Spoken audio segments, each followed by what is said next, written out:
Ahora el golpe es de un rango aún mayor. El ejército ruso está noqueado. Las Fuerzas Armadas de Ucrania lo lograron. Los calderos del frente están ardiendo al máximo. El ataque nuclear está en alerta. Oreshnik se dirige a Minsk. Todo puede suceder mañana. Lukashenko mantiene la boca cerrada. Polonia no aguantó.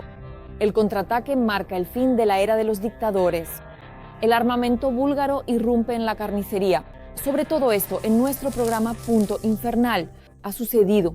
Los rusos han hervido en el frente. Las Fuerzas Armadas de Ucrania encendieron 3 calderos a la vez. Pokrovska está acabando con los ocupantes y Kupiansk se les ha atravesado como una espina en la garganta.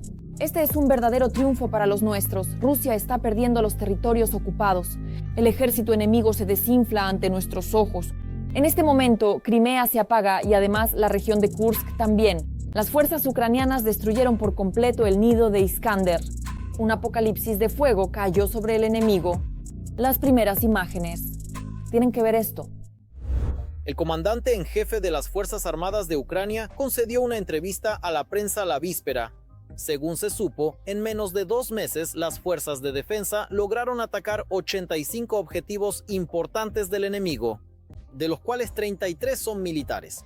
Se trata de bases militares, almacenes, arsenales, aeródromos y aviones en estacionamiento. 52 de los objetivos alcanzados pertenecen al sector de la industria militar. Empresas que producen armas, municiones, ojivas, motores, combustible para cohetes, así como drones.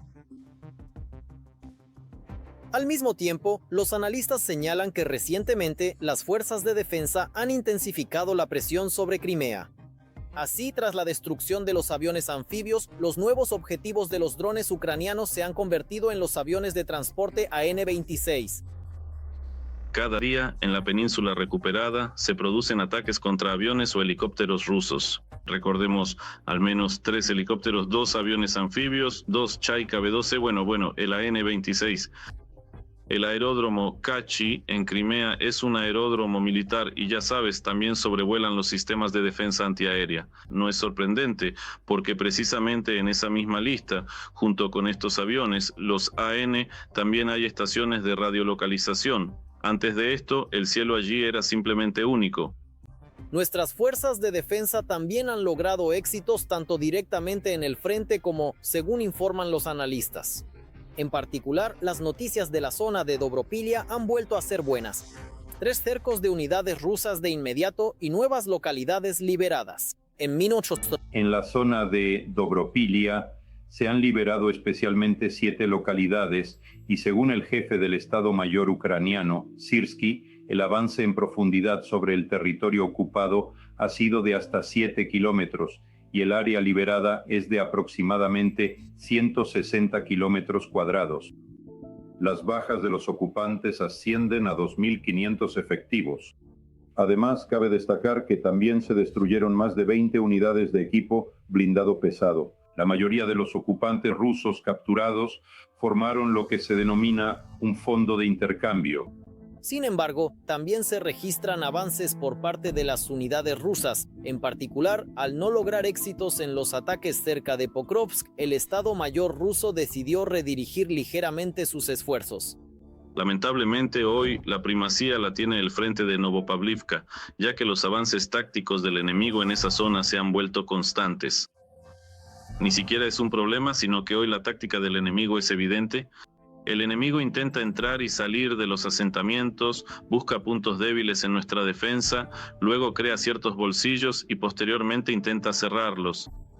Al mismo tiempo, los militares cuentan que la ofensiva en Pokrovsk se ha debilitado, especialmente en el norte, pero no se puede decir que se haya detenido.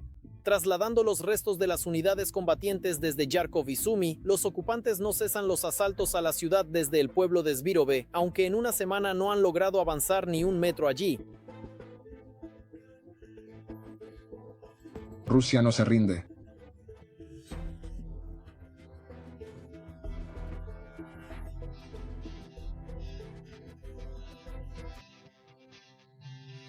También se logró estabilizar la dirección de Kupiansk. La reciente incursión en dirección a la ciudad, que los medios rusos presentaron como un avance increíble del ejército ruso, fue detenida bastante rápido.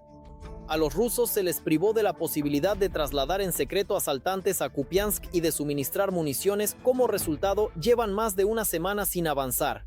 Todas las declaraciones de la parte rusa sobre un control significativo de las tropas de ocupación sobre Kupiansk resultaron ser nada más que una operación de información y psicológica. El mayor avance de los ocupantes es una presencia insignificante en las afueras de Kupiansk. Cabe señalar que tanto en las afueras de Kupiansk como la creación de la llamada zona gris es un secreto a voces. Esto ya no es el primer mes. Como se puede ver, aquí los ocupantes no han tenido éxitos tácticos. Al mismo tiempo, la fanfarronería rusa, como si todo les fuera posible, también ha disminuido notablemente. Así, en una reciente entrevista con ex Golobaru desde el espacio y ahora comandante de una de las unidades de las Fuerzas Armadas rusas, Dmitry Rogozin declaró abiertamente que los rusos ya no tienen fuerzas para avanzar. En este hombre, en la estepa, que está completamente minada, donde los drones zumban desde todos lados, cubierto de armadura, está cubierto de equipo y debe tener un fusil automático. Y debe tener munición para ese fusil automático. Al mismo tiempo tengo que estar listo para disparar a los drones. ¿Y qué hago? Yo soy un objetivo. Y es imposible levantarse en toda la red. No puedes ni siquiera levantarte, mucho menos ir a atacar hacia algún lado. Es muy difícil. Y si aparece cualquier tipo de equipo militar, cualquier cosa en la zona, a menos de 20 kilómetros de la línea de contacto, ya estaba destruida. Y para confirmar estas palabras, llegan noticias desde la dirección de Sumy. Allí nuestras fuerzas lograron avanzar aún más cerca de la frontera y liberar varias localidades. El avance máximo de los ocupantes rusos en la región de Sumy hasta el momento no supera los 4 kilómetros. Además, en el último periodo, las fuerzas de defensa de Ucrania llevaron a cabo una serie de exitosos contraataques y se recuperaron 2 localidades más. Se trata de Konstantinivka y Nova Konstantinivka. Además, en la dirección de Sumy, las fuerzas de defensa de Ucrania en este momento han tomado la iniciativa táctica y, en consecuencia, avanzan en las zonas recientemente recuperadas de Ucrania. Por cierto, nuestros militares también logran operar en la vecina región de Kursk. Así es, la víspera, las fuerzas de operaciones especiales atacaron allí los almacenes donde se guardaban misiles Iskander, según informó el Estado Mayor de las Fuerzas Armadas de Ucrania. Se destruyó una lanzadera de misiles Iskander, 5 vehículos de transporte para el suministro de misiles, un sistema antiaéreo Pantsir S-1 y almacenes con equipo. Un golpe contundente directamente contra la OTAN. Oreshnik ha comenzado su camino hacia Bielorrusia. Lukashenko ya ha confirmado que está en camino. Este es un nuevo regalo de Moscú. Un ataque nuclear podría estallar con una fuerza nunca vista. Algo aterrador está comenzando en la frontera. Putin sonríe con malicia. Se ha iniciado un nuevo juego. ¿Lo han logrado? En todo el mundo la línea roja se está borrando. Chile informa a Minsk sobre el abismo en el que se está lanzando. Todo esto en un instante. El dictador bielorruso Alexander Lukashenko vuelve a asustar con los Oreshnik rusos. Según cuenta la propaganda del Kremlin, el líder en los campos del foro atómico en Moscú se jactó de las armas avanzadas desplegadas en la frontera con la OTAN. ¿Qué clase de broma puede haber aquí cuando se está hablando de nuevas y peligrosas armas? Cabe señalar que Lukashenko lleva tiempo negociando con el Kremlin sobre el despliegue de misiles de alcance medio de Putin en el territorio de la República. Supuestamente, el dictador bielorruso necesita estos misiles para disuadir a la OTAN de desplegar tropas a lo largo de sus fronteras. Sin embargo, los analistas aseguran que en realidad no es así. Todas estas conversaciones son solo un pretexto para aumentar su valor en la arena mundial y negociar condiciones más favorables. Si no es en Occidente, al menos con Putin.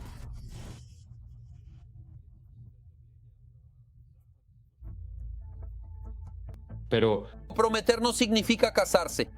Si la propaganda rusa no hubiera adornado las palabras del líder contando que el Oreshnik de Putin ya se está desplegando en Bielorrusia, en realidad, como resultó, el dictador dijo algo completamente diferente. Así fue como Lukashenko se deshizo de los insistentes periodistas. No, el Oreshnik aún no ha llegado. Ya está en camino. Todo estará bien.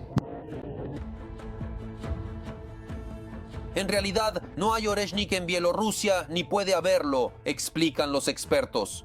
No está claro si Putin siquiera tiene algunas unidades operativas de este tipo de arma.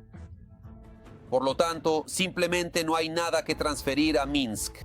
Sin embargo, el del búnker pone buena cara ante el mal tiempo. Y como puede, Lukashenko asiente. Según nuestros cálculos preliminares, estableceremos la producción en serie. Estos complejos serán incorporados al armamento de las fuerzas de misiles estratégicos de Rusia y paralelamente comenzaremos a desplegarlos en el territorio de Bielorrusia. Los hilos de lanzamiento y las plataformas para el despliegue de misiles soviéticos que quedaron de la época de la Guerra Fría, según Putin, serán ideales para el nuevo Oreshnik. Como resultado, ni siquiera será necesario reconstruir nada.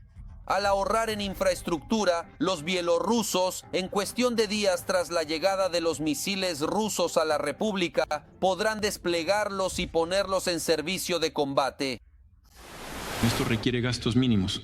Me refiero a que en Bielorrusia aún quedan ciertas capacidades de infraestructura desde la época de la Unión Soviética. Por eso, el despliegue de los complejos en Bielorrusia estará asociado a gastos mínimos para la preparación de la infraestructura. Pero el mantenimiento posterior del huésped ruso le costará a Lukashenko y a toda Bielorrusia una suma considerable.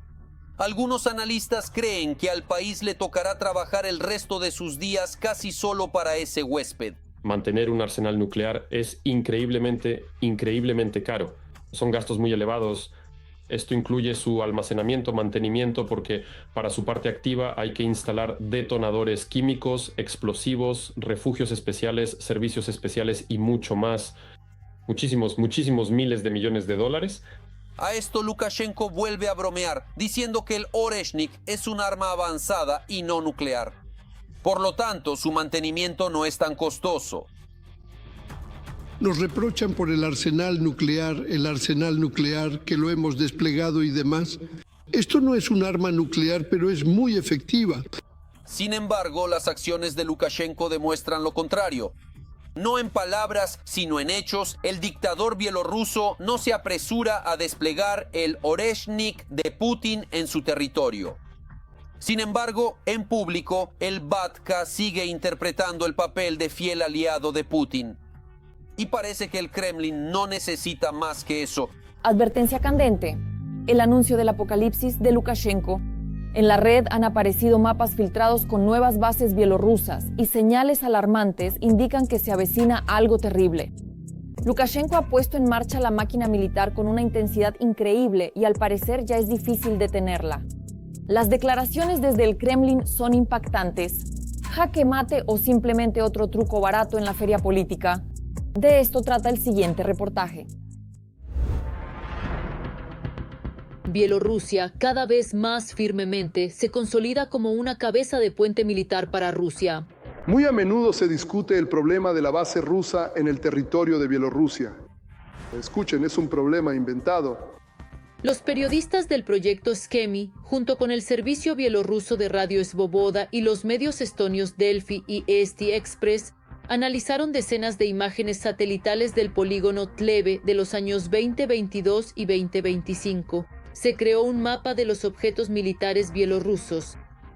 A día de hoy, en la actual Bielorrusia continúa de manera ininterrumpida, ya sea la construcción de nuevos y modernos objetos o la modernización exhaustiva de antiguos polígonos militares, partiendo, en primer y fundamental lugar, de la preparación y adecuación de la infraestructura militar bielorrusa para una mayor y más completa formación de los militares rusos.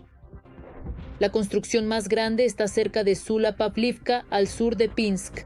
Los trabajos aquí comenzaron en junio de 2024 y ya para septiembre de 2025 el área se había expandido a más de 2 kilómetros cuadrados. Esto equivale aproximadamente a 280 campos de fútbol. Los expertos suponen que es precisamente aquí donde Rusia podría desplegar su complejo balístico Oreshnik, el mismo armamento con el que Moscú tanto disfruta asustar al mundo.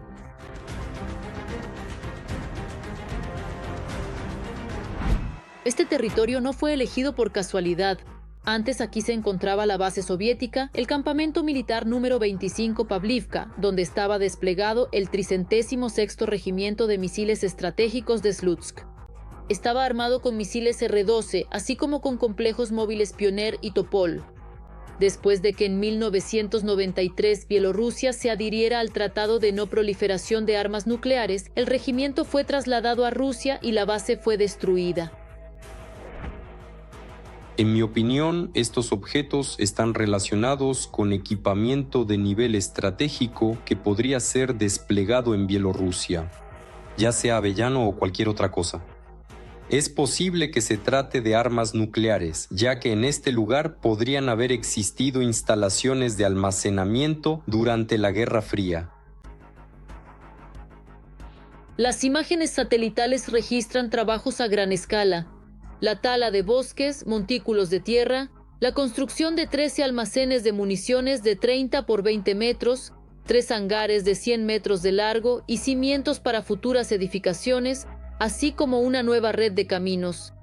En total, el objeto tiene 4 partes, de las cuales 3 principales son casi iguales en superficie. De hecho, se está formando un verdadero microdistrito militar. No puedo decir qué más podría ser esto. Si aquí aparece una base de artillería, podría encajar perfectamente en ese papel. La segunda base está surgiendo en las afueras de Gomel, a menos de 40 kilómetros de la frontera con Ucrania. La construcción aquí comenzó a finales de 2023. Se están construyendo campos de entrenamiento táctico, una explanada, barracones y un comedor para 680 personas. Por su tamaño e infraestructura, este objeto corresponde a las bases militares activas de Bielorrusia. Potencialmente puede albergar una brigada con una capacidad de alrededor de 3.000 militares. En principio, ahora vemos cómo la infraestructura militar de Bielorrusia realmente está experimentando un segundo aire. Esto puede estar relacionado tanto con el deseo de Lukashenko de atraer financiación adicional en la ola de militarización que impulsa Putin. En pocas palabras, Lukashenko está aprovechando esta oportunidad para renovar la infraestructura de su ejército. Pero por supuesto, en términos generales, esto es otra demostración de la amenaza que puede provenir tanto directamente del agresor ruso como de Bielorrusia, que actúa como un posible punto de partida para ataques. Recordemos que en 2022 fue precisamente el territorio de Bielorrusia el que se convirtió en la base para la invasión a Ucrania. Fue precisamente desde aquí que avanzaron las columnas de equipo ruso y se lanzaron alrededor de 700 misiles. Además, la modernización también afectó a la red de aeródromos. Al comienzo de la guerra a gran escala, Rusia utilizó Luninets, Lida, Baranovichy, Siabrovka y Machulishchi en Bielorrusia como plataformas de lanzamiento para la aviación. Actualmente, la mayoría de ellos han sido reparados, se han renovado las pistas de aterrizaje, han recibido nuevos hangares, sistemas de defensa antiaérea y fortificaciones.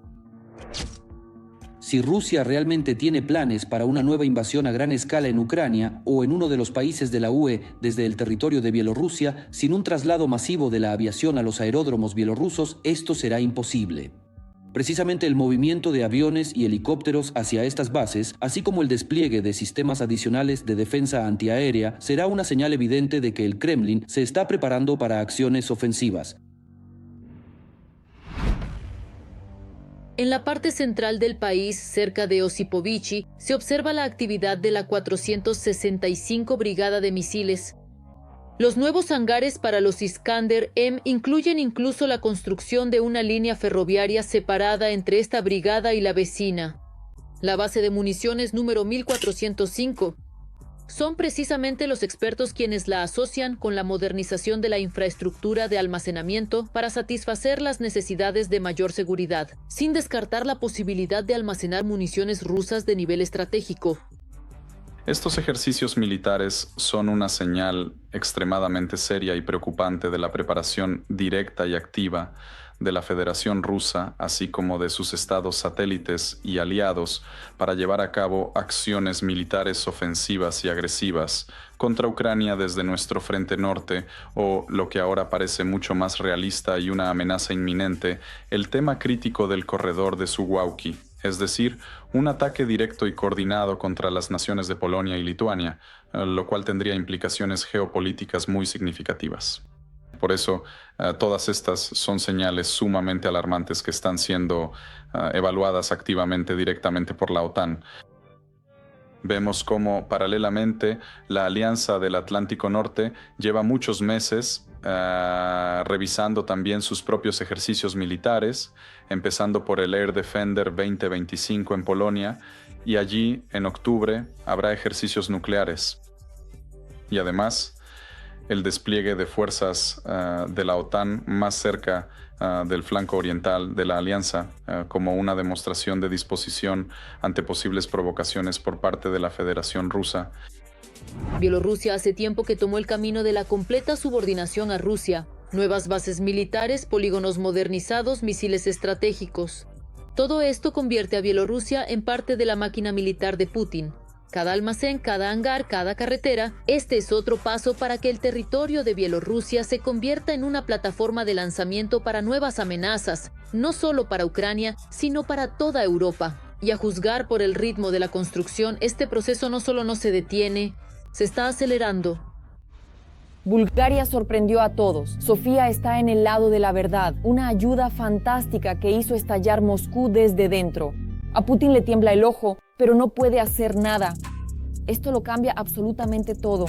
Una verdadera explosión de armamento. La artillería de estándar de la OTAN ahora irá directamente al frente en Ucrania. La industria de defensa del país está alcanzando nuevas alturas. Una señal positiva para Kiev. Todo sobre esto en detalle. No se lo pierdan a continuación. Bulgaria, el socio secreto de Ucrania que salvó a nuestro país al inicio de la invasión rusa a gran escala. En el territorio de Bulgaria se encontraban empresas que producían para las necesidades de todo el Pacto de Varsovia, es decir, esto incluía al bloque socialista, incluida por supuesto el ejército de la URSS. Al inicio de la invasión rusa a gran escala en Ucrania, Bulgaria pudo proporcionar rápidamente a Kiev equipo militar de la época soviética para la defensa, con el que las Fuerzas Armadas de Ucrania pudieron trabajar de inmediato.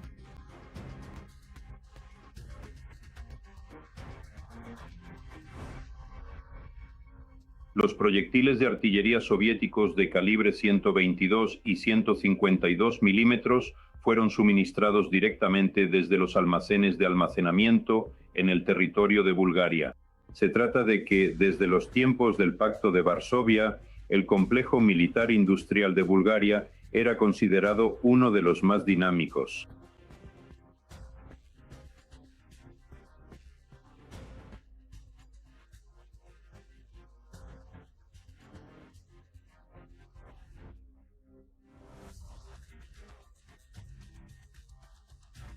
En su mayoría, el equipo y las municiones se entregaban primero a través de Polonia. Sofía mantuvo estos suministros en secreto durante mucho tiempo por temor a sabotajes rusos. Quisiera recordar que en su momento, en el territorio de Bulgaria, los servicios especiales rusos llevaron a cabo una serie de actos de sabotaje en empresas del complejo militar industrial y en almacenes de productos terminados. Además, se trata de que la Federación Rusa, tras la aparición de información, por cierto, en los medios occidentales que puede considerarse ya sea un contrato o una filtración de información realizada por la parte rusa, declaró, en su momento lo dijo Peskov, que Rusia había notado la ayuda búlgara a Ucrania y entonces Gazprom anunció el cese del suministro de gas a Bulgaria. Ahora Bulgaria tiene como objetivo producir una parte significativa de los proyectiles de artillería que la UE prometió suministrar a Ucrania este año. El gobierno búlgaro ahora habla abiertamente de ello y será la Unión Europea quien pague por los suministros.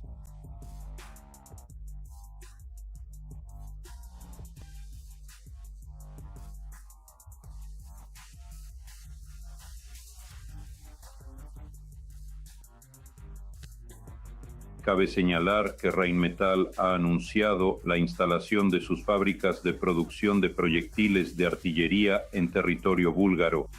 Además, se trata de la producción de proyectiles de artillería de calibre OTAN de 105 milímetros.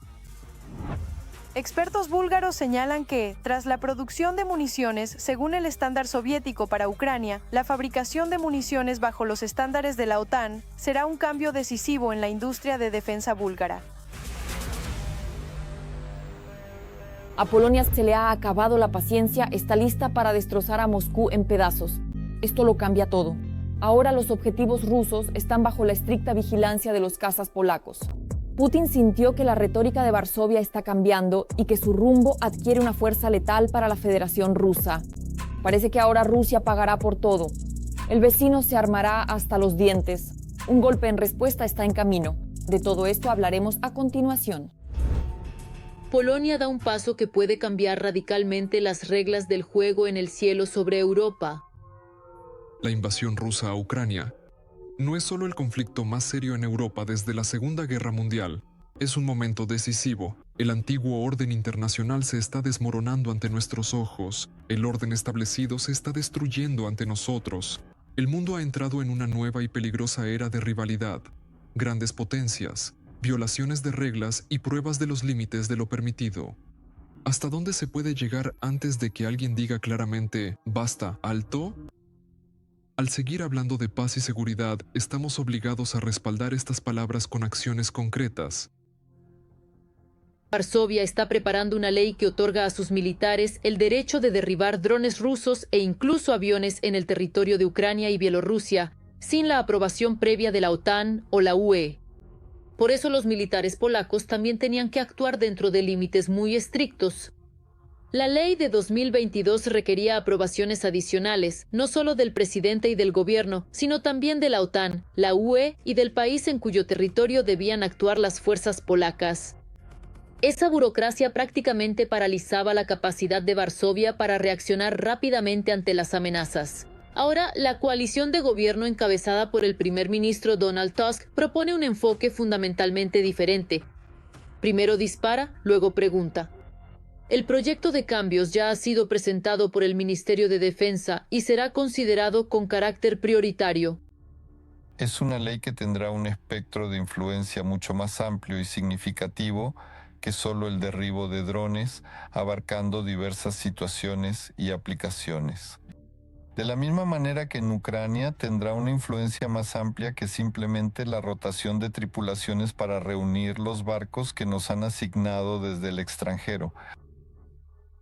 Es decir, estamos llegando a un umbral crítico y significativo de posible preparación para expandir el ámbito de acción y la aplicación de las Fuerzas Armadas, no solo en el contexto actual, sino también más allá de las fronteras de Ucrania, lo que implica una consideración profunda de sus implicaciones futuras. En esencia, se trata de devolverle a las Fuerzas Armadas polacas la libertad de acción. La decisión será delegada al Poder Ejecutivo. Para esto no se necesitan procedimientos parlamentarios democráticos. Todo esto será transferido a los militares. Y los militares, basándose en los datos de inteligencia, la coordinación con la parte ucraniana, la OTAN, y si lo desean, con quien quieran en un modo cerrado, tomarán las decisiones que consideren apropiadas desde el punto de vista militar. La guerra pasa de la esfera de las decisiones públicas de los órganos democráticos a la esfera de la toma de decisiones militares. Y esto precisamente indica que Polonia está mucho más cerca de la guerra de lo que estaba antes. Esto también es una reacción no solo al aumento de la agresión rusa, sino también a los incidentes fronterizos. En septiembre, Polonia derribó por primera vez en su historia drones rusos que cruzaron su espacio aéreo. Ahora Varsovia quiere asegurarse el derecho de actuar de manera preventiva, derribando drones incluso sobre territorio ucraniano. En los últimos años, Polonia ha estado reforzando activamente su frontera oriental. A lo largo de las fronteras con Rusia y Bielorrusia continúa la construcción de la línea fortificada llamada Escudo Oriental. Se trata de 400 kilómetros de fortificaciones defensivas, trincheras, erizos de hormigón y barreras de ingeniería. Moscú responde de la manera habitual. Putin califica los planes de Polonia como un delirio y asegura que Rusia no tiene intención de atacar a la OTAN. El Ministerio de Asuntos Exteriores repite la tesis de que supuestamente es Occidente quien planea una agresión contra la Federación Rusa. ¿De verdad pensaron que Rusia quiere atacar a la OTAN? ¿Se han vuelto completamente locos o qué? Tontos, de verdad, como esta mesa. ¿Quién se inventó esto? Esto es una tontería. Esa palabra... El del búnker ya la repetía en 2019, 3 años antes de la invasión a gran escala de Ucrania. A pesar de todos los problemas con Ucrania, las especulaciones sobre Crimea y Donbass, todos entienden perfectamente que Rusia no planea atacar a nadie. Eso es simplemente una tontería. Puras tonterías. Pero la realidad demuestra lo contrario. Para no convertirse en otra víctima de la agresión y evitar la repetición del escenario ucraniano, Polonia está tomando medidas decisivas para fortalecer su defensa. Está construyendo líneas de fortificación, modernizando su ejército y buscando obtener el derecho a actuar preventivamente en el espacio aéreo. Estas medidas no son simbólicas, sino una estrategia pragmática de supervivencia frente a la creciente agresión rusa. La Warshava lo deja claro. Está dispuesto no solo a apoyar a Ucrania, sino también a impedir una mayor expansión del Kremlin. Por ahora... Eso es todo de mi parte. Con ustedes estuvo Yaderina Gutskalo. Más noticias candentes del frente en nuestra próxima edición. Y mientras tanto, no olviden suscribirse y dejar un me gusta. Nos vemos.